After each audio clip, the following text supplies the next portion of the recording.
She's going in. Crusty shit falling in my mouth.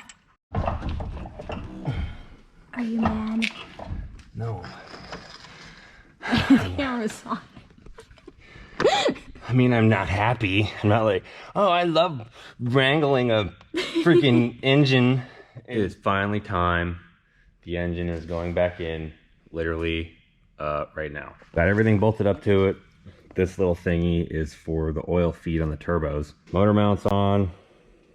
AC brackets on. If you want to see more details about all this, go watch the last video. I explained what all this is. We had to clean out the engine bay a little bit more. And a lot of those bare wires, the loom was all oily inside, so we just ripped that off. We're gonna redo that, but we're gonna put the engine in first. I always hate doing this. It just gives me extreme paranoia to just have this thing dangling like that. Oh, from what I recall, the easiest way to do this on these Escalade, Suburban, whatever, is to turn the engine sideways, lower it down until you get the balancer below this, and you can turn it again. So yeah, that's the only way you can do that. Yeah. Yeah, otherwise you get the engine at some ridiculous angle. Yeah, no thanks. We're gonna need the floor jack. Where is it? You're gonna hit the side over here. Oh, we need to take the thumbnail. Okay.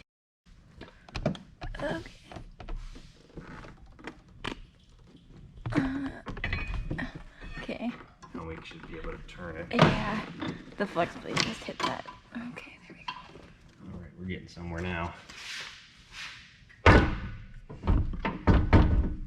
It's not always a precision operation. I'm trying to help. I know.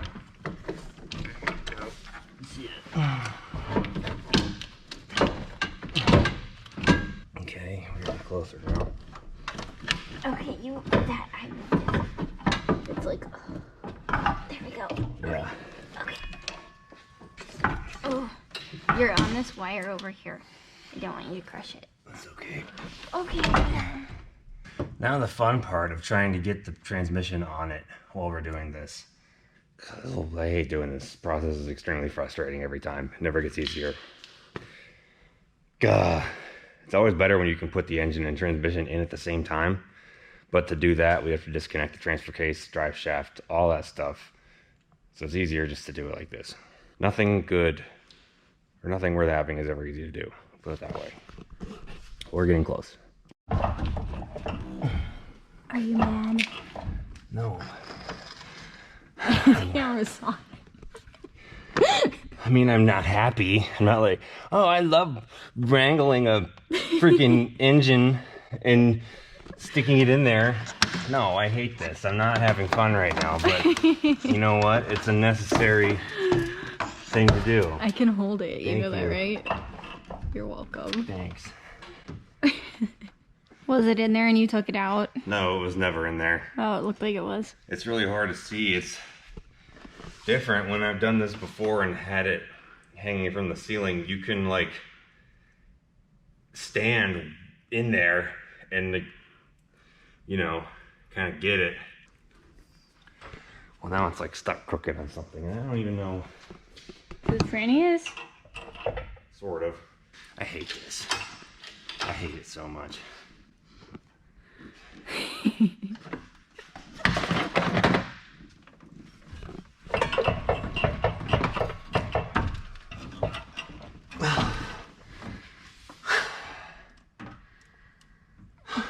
She's going in to get it done. Ow. You see, there's the very bottom one right there. You remember, they're in the same places that we did them on the Monte Carlo. Yep. There's a spider under here. Spider web. Yep, there's a spider in it, babe. A dead one. Crusty shit falling in my mouth. That's pretty good finger tight. I'm about to fart. Rip it. Oh. I don't know. Could you hear that? Yeah. Oh, could they hear it? Leave a comment if you heard it. Also, leave a comment. You videoed that. Yeah, I'm pointing at the camera. I'm talking right now. Does anybody else fart on camera and then ask you about it? I think that's worth, you know, a share. You should like tell your friends you better subscribe to these people because they fart and then laugh about it. We just don't care. Does your girlfriend send you pictures of her poop? Yeah, she does. Only if they're impressive, though, which has happened a couple days in a row now. People think I'm disgusting now. No, they don't care. And we don't Mitchell's care. my best friend. Yeah. And it's funny. That's what we do. If your girlfriend doesn't feel the need to show you like a legendary turd, then you're probably just like not gonna work. So, hate to tell you. Well, we got all the engine bell housing bolts started in good, and tightening up the motor mount bolts now, being conscious of where it lands with the witness marks on the washers, because if it's not in the exact same place, then the pipes won't line up, because everything is hard. It's like solid mounted. So yeah, if those bolts don't line up perfectly with the marks in the paint, then we'll have to adjust the engine a little bit. Maybe once they all tighten down, it'll kind of settle and be in the right spot, because I've never had to mess with it before. It always just kind of worked out. Starting to get stuff cleaned up enough now to where we can be putting it back on. This contraption I'm holding right here is my homemade steam vent crossover, which I realized was still attached to the radiator when I remembered that it goes on before the regulator does. And the regulator, I'll show you here what this little doodad bracket does. There's a whole mess of stuff under here that gets covered up by the intake manifold, and it's really jammed in there. It's really hard to fish everything through because of all the stuff that's there, but it looks 10 gazillion times better because you don't have any wires visible outside the intake manifold. So this bracket here, it's literally just the, you know, piece of aluminum from hardware store screwed into where the original bracket was, and I just took the time to make a really specifically bent piece that would go share a valley cover bolt hole, and have, because you can't just have it be straight like that, you have to have that piece down there to locate it so it can't turn. Otherwise it would want to turn and it wouldn't be straightly perfect anymore, and that would drive me crazy. And you can see there's a bunch of dents on there. I did this before I ever had a brake or anything. I made this with a hammer and a vise. So if you have the patience to make nice things, you can. It's a big component because this holds out there, it hides right under the throttle body, and then the fuel lines go up into the rails, and you don't even see the return, and the feeds are in the back of the rail, so you don't see anything at all. And this is part of it too. This steam vent, made it with Red Horse components, and these little adapter things on the end that come from Earl's that go into here. We'll show you in a second.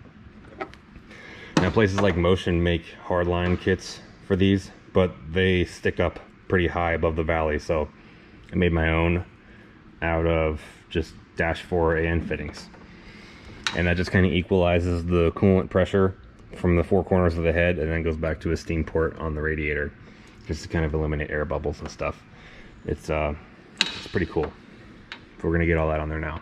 We've just been cranking away on some simple stuff here that like I said in the last video, a lot of this stuff is somehow modified to be just, you know, that much cleaner, and we have to do that, all those little custom little touches to make things look nice. But on the other side of that coin, there's a lot of stuff on here that is just plain old factory crap, which is kind of what I've been putting on here. Like water pump, factory this thingy, factory power steering lines, factory rack, all that's, you know, just doing all that. And I cleaned off all the coil packs because they were all oily and got them fished back in there. I forget where I got those mounts. I found them on eBay, but they're just a regular old remote coil pack mount deal. Yeah, and I got this all bolted on. There's kind of, you know, the building up of all the crap that goes in here, and kind of got the injectors laid out. Yeah, 2468 flopped over there, 1357 flopped over there, Crank's plugged in. These are kind of rooted where they need to be once the intake goes on. I got the feed rails pulled up for one rail. The other rail grounds are on the back of the head. This goes the IAT sensor. Coil extensions go back down there through each side. Kind of waiting on some wiring loom to come in the mail so I can redo these. Yeah, I know what you're saying. Oh, they're all blue. How do you know what they are? Well, look at the ends. All right.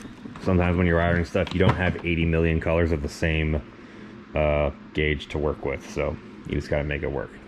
But we were really getting somewhere. Oh, and the alternator power wire kind of sneaks up through here.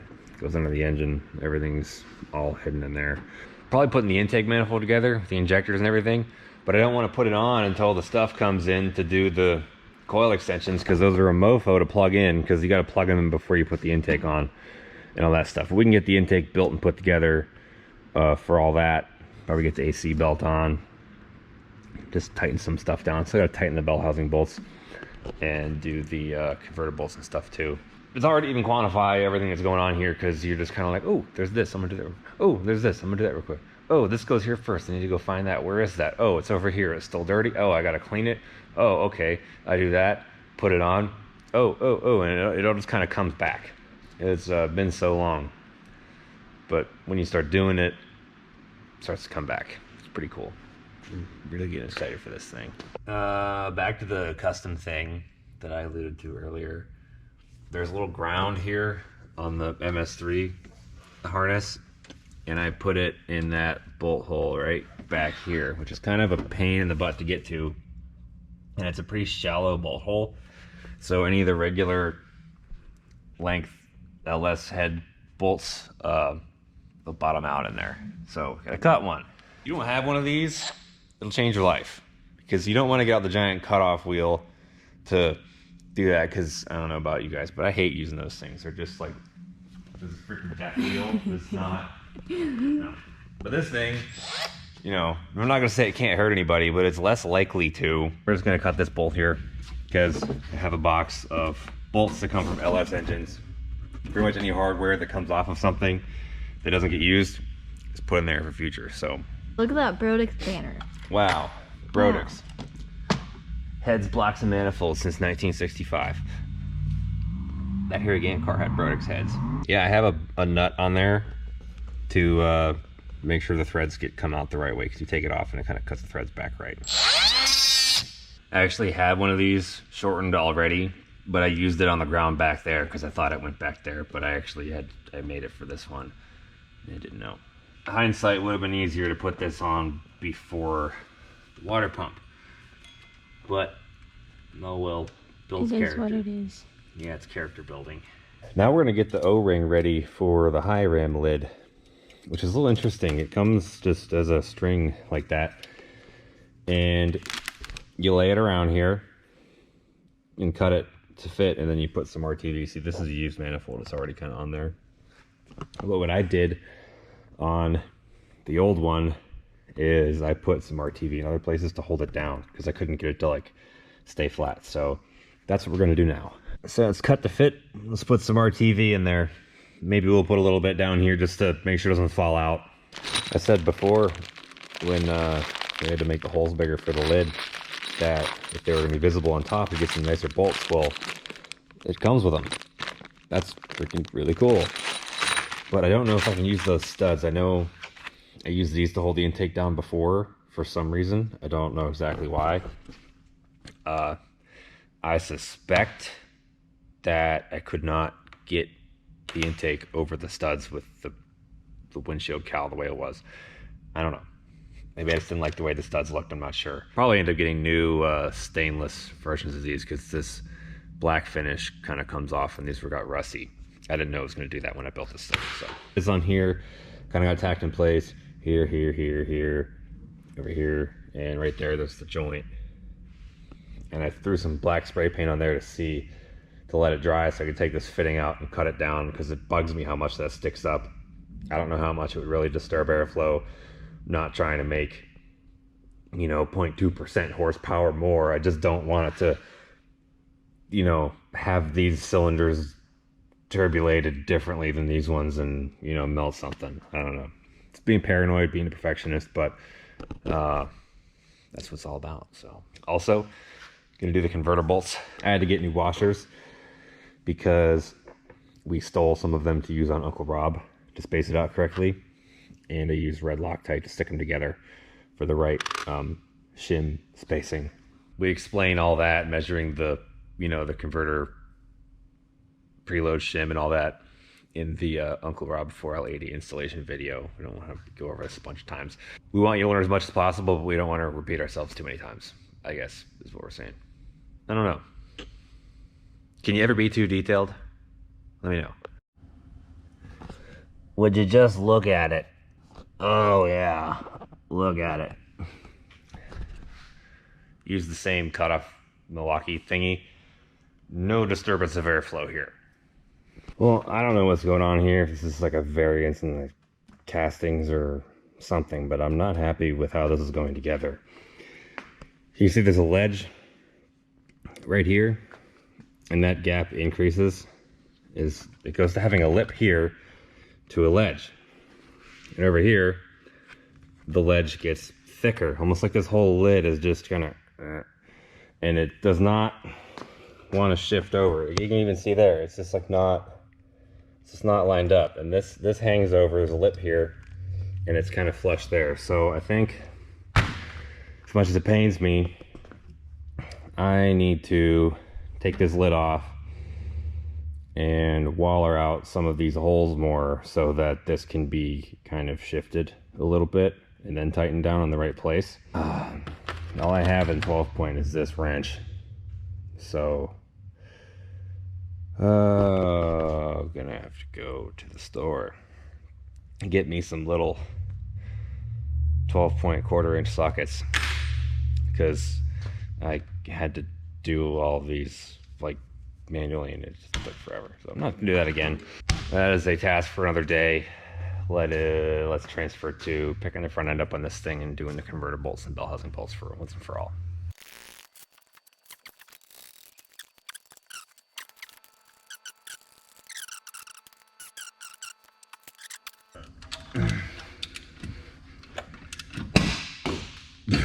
Did you hear that? Plugs, Lego plastic caps and the spark plugs. When I'm cranking those over, the compression is blowing them out.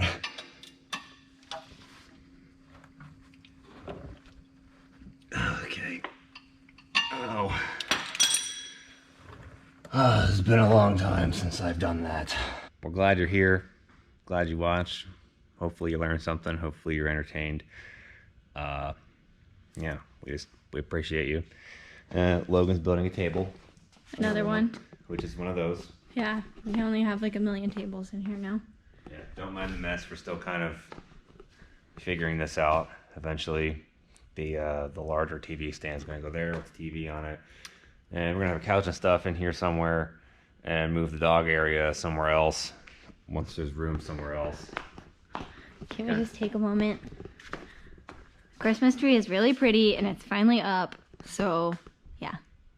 There it is. It's beautiful. Maybe we should upload this video on Christmas. Yeah. Or the day after. I don't know. Merry Christmas. Merry Christmas. Also, we will leave the Christmas sweatshirts on the website. I guess you can't have one for Christmas now. However, I will tell you, we will be wearing these next Christmas, but you will not be able to buy one next Christmas. So if you want one of these a year from now, you should get one now, stick it in your closet, and then you can be a real G in 366 days. Well, from the time of filming, but 365 from the time you're gonna watch it probably. Either way, this is the OG Escalade Christmas sweater, and there will only be one of these. This is all we have. This is all that's left in worldwide history for the rest of forever. Yep. There you go. StableandAutoworks.com. You know the deal. All the other stuff's here. Stickers and whatnot. And the license plates. Like the one we have on the back of the rolls. Which is really cool. Who thinks we should put a farm use tag on it? I think that'd be funny. On the rolls? Yeah. Yeah, we could make one that says floorcaster use. Because that's all it's getting used for right now. Yeah, but like to go like take it to do something really stupid and have like farm use tag on it would be funny. Cause like it is what it is. Yeah. Yeah, we will do that.